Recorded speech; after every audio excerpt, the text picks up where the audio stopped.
Welcome sa Pinas Showbiz News ngayon. Para sa video natin ngayong araw, meron na naman po tayong fresh at nagbabagang updates patungkol kay Maine Mendoza at kay Alden Richards. Kung tunay mong mahal si Maine Mendoza at Alden Richards at ngayon ka lang nakadalaw o di naman kaya ay naligaw sa channel na ito, please po, i-click mo na yung subscribe and bell buttons para lagi kang updated sa mga kaganapan kina Maine at kay Alden. Ang pag-uusapan nga po natin ngayong araw ay may kinalaman po sa palalaan ng pasabog ng bawat kampo. Kampo ni Maine Mendoza kasama si Panot at kampo naman po ni Alden Richards kasama po itong si Catherine Bernardo. Sabi ko naman po sa inyo, 'di ba? Kapag ikaw ay alam niyan, kapag ang mga tao ay alam na nakatutok sa kanila, no? Ang maraming grupo ng tao, no? Talagang pwedeng sadyain, pwedeng ikibit balikat na lamang, pero ito pong nangyayari kay Maine at saka kay Alden, talaga pong sinasamantala ng kanilang mga kasamahan na may ibang pakay para po sa kanilang dalawa. Pasabog ni Maine, pasabog ni Alden, pasabog ni Maine, pasabog ni Alden, pero ang tanong po dito, sila po ba talaga ang nagpapasabog na mga ito o yung mga nakapaligid lamang po sa kanila? Tulad na lamang po ng sinasabi nila na nagsalita na raw si Maine. Nagsalita na raw si Maine at saka po itong si Panot sa kanyang pagbubuntis. Hindi na natapos-tapos ang pagbubuntis na yan. Habang ito naman pong si Alden Richards ay nagsasabi na siya raw po, di umano, ang gustong-gusto ng pamilya nitong si Catherine Bernardo para kay Catherine. Okay? At ano nga ba itong nangyari? Dito naman po kay Miss Jelly de Guzman, kay Miss Jelly de Guzman po na nagsabing, Mr. Pinas, tinanong ko ho si Alden patungkol po dito sa pagbubuntis ni Maine Mendoza. Ito ho yung kanyang sinabi sa akin. Pag-uusapan natin yung i-comment niya po dyan sa ating comment section. Sabi ko naman sa inyo, basta't may kinalaman kay Maine at kay Alden, araw-araw po natin pag-uusapan ng mga bagay na yan.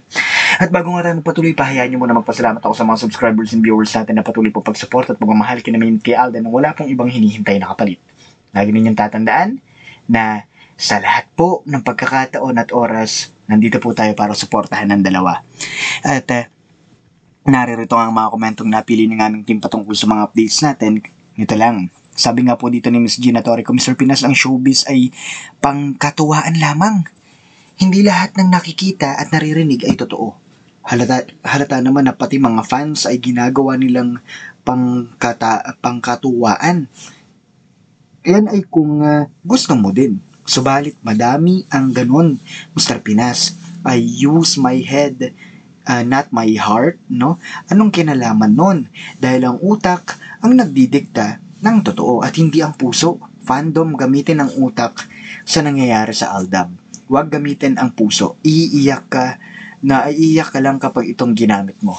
Sapagkat sa pagtalikod ng mga ADN noon, di nila ginamit ang kanilang utak. Mas pinaniwalaan nila ang sarswelang di totoo. Diba? Ang dalawang sarswela ay walang pinagkaiba. Pareho lamang. Bumitaw man kayo na mas marami pa ang natira sa fandom. Kahit di man sila digital creator. Oo, digital creator ka nga. Ngunit utak ang pinaiiral ng natira sa fandom na di pwedeng diktahan ng kahit sinong Judas Barabas. Tama po yung sinabi Miss Gina Torrico. More on logic, more on facts, no? Yan po yung ating ginagamit dito at hindi yung kung ano-anong anong tawag nila doon sa bagay na yan.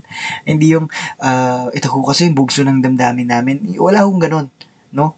Talagang napakahina po ng mga ganong batayan. Para naman po sa ikalawa at ikatlo nating komento. Ito naman po mula kay Miss Doris Latupan. Sabi niya rito, kahit palawakin pa nila ang sarswela on both side, wala namang peke wala namang pake ang true-blooded Aldab Nation. Tayong mga nasa gitna, chill lang.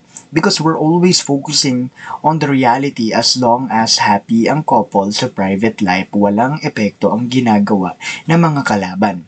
Gasgas ng strategy paulit-ulit kasi at nakasanayan na natin na what else is new, God na ang humusga sa kanila.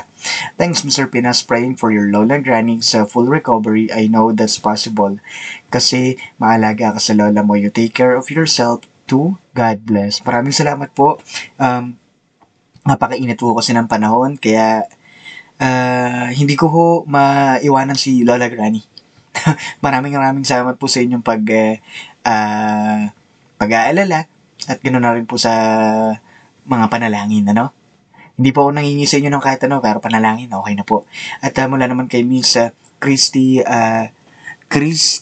Asilo. Sabi niya rito, Mr. Pinas, huwag kang mag-alala, Mr. Pinas, sana gumaling na si Lola Granny. At huwag bibitiw kay Maine, Mr. Pinas. Naaawa ko kay Maine. Sana hindi totoo sila ni Sakang, Mr. Pinas. Well, alam naman po natin yung sarswelang ito. Mamaya pag-usapan pa po natin para mas lalo natin magamay kung ano yung mga pinalalabas po nila. Okay? Kasi po sila yung mga artista at kinakailangan po nilang ito yung pakita nila, ito yung gawin nila in the eyes of the public. Okay? Sabi naman ni Miss Elena Morao dito, good day Mr. Pinas, ang tunay na delulo ay mga cut din dahil ginaya nila ang Aldab mula sa what you see is what you get, na hindi naman si RJ ang nagsabi kundi si Nelson Canlas. At yung private plane daw no na sinakyan ni RJ for Catherine Bernardo na matagal nang ginawa ni RJ kay Meng at hindi scripted na gaya ng kay Catherine Bernardo. Pansin ko rin ginagaya ni Catherine kung anong meron kay RJ at mga ginagawa niya. First, yung black ring, and now biglang nakita ko no na nagwo-workout na rin si Catherine Bernardo para sabing pareho sila ni Alden.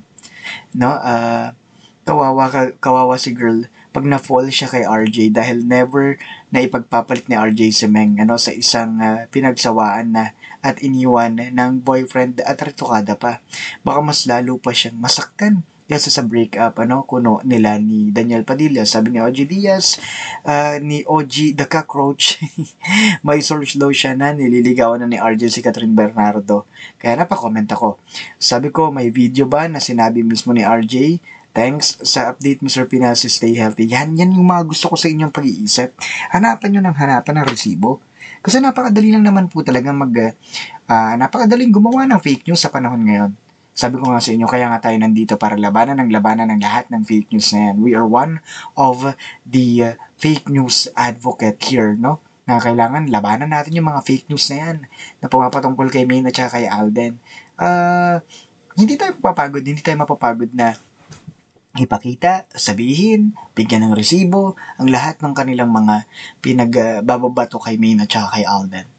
Diba? Tulad na lamang po ng sentro ng ating mga updates. Ang sentro ng ating mga updates ay yung talagang batuhan ng sarswela ng magkabilang kampo. Sabi ko naman sa inyo, diba?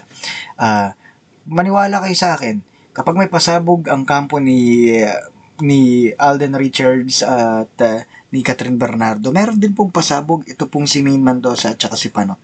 Okay? Ngayon, dahil nga po matunog at ang dami nga pong nakatutok dito kay Alden Richards ngayon kung ano nga bang gagawin niya dito kay Catherine Bernardo dahil po sa sarswela nila, no? Ito naman po hindi na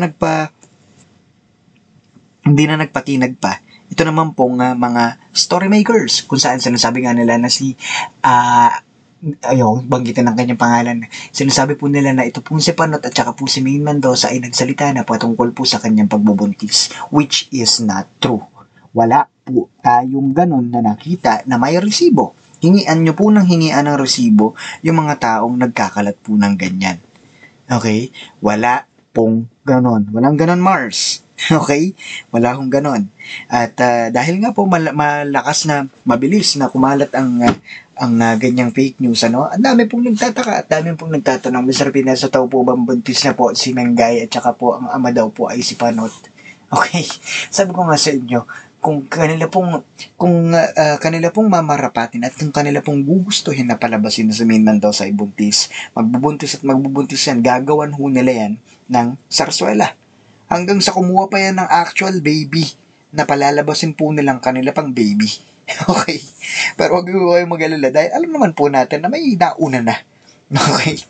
Sabi ko naman sa inyo, bukod nga riyan, ito naman pong si Alden Richards, sabi nga po ni anong isa nating commenter dyan, ano, sabi niya, Mr. Pinas, dahil nga po dun sa balita na yun, sa fake news na yun, tinanong namin si Alden, anong masasabi niya sa pagbubuntis ni Maine Mendoza? Tinawanan lang po kami, at kung saan daw po namin nakukuha yung mga ganyang balita, tawa lang ng tawa si Alden. Tapos nung tinanong po namin siya, na totoo bang nanliligaw siya kay Catherine Bernardo, saan niyo po nakuha yan? Yun din po yung sagot niya. Laging sinasabi ni Alden Richards sa kanyang sa mga katanungan sa kanya, no? Saan niyo po nakuha yan? Sabay tatawa. Saan niyo po nakuha yan? Tatawa. Okay? Pero ang punto lang po natin dito, dumadami na dahil nga laging indirect ang mga kasagutan ni Maine, indirect din po ang kasagutan ni Alden Richards. Dumarami po, ano, ang alam niyo yun, nagdadalawang isip, mga delulu, no? Sasabi nila na sa Alden Richards daw ay talagang pakilig lang talaga. Wala naman daw talaga itong gusto kay Catherine Bernardo at hindi rin naman daw po nagkagusto kay Maine Mendoza. My goodness, lumang tugtugin na yan. Wala na bang bago? Muli ito po ang Pinas Showbiz News ngayon.